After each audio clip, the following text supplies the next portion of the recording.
نسيت اقول لك صح. قول. ام واز وار دول تصريفات فعل يكون. ايه المعلومة؟ وفين السر في اللي انت بتقوله؟ السر هنا في استخدامهم. بنستخدم ام او از او ار امتى وفين. انا سامعك بتقول لجست I am bring it وبعدها قلت له I am have it. ايوه I am bring it، انا هجيبه. فانا قلت اقول لك بيني وبينك كده ان انت غلطان. ايه يا عم في إيه؟ حاضر حاضر.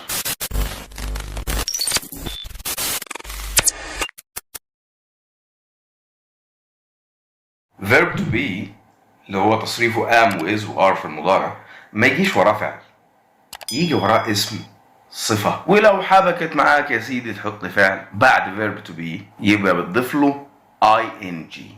He is my brother، هو يكون أخي. They are sisters، هم يكونون أخوات. He is in the garden، هو يكون في الحديقة. am و is و are تصرفات verb to be اللي معناها يكون. بنلاقيهم برضو هم بيجي وراهم كتير فعل بس مضاف له ing.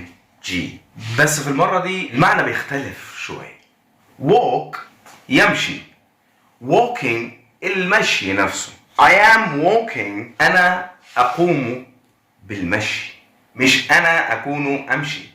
attack معناها يهجم، attacking الهجوم نفسه.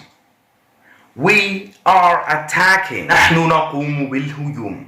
فبالتالي لو هتجيب حاجة هتقول I am bringing it مش I am bring it. وعلى الله اسمعك بتقول I am have it تاني.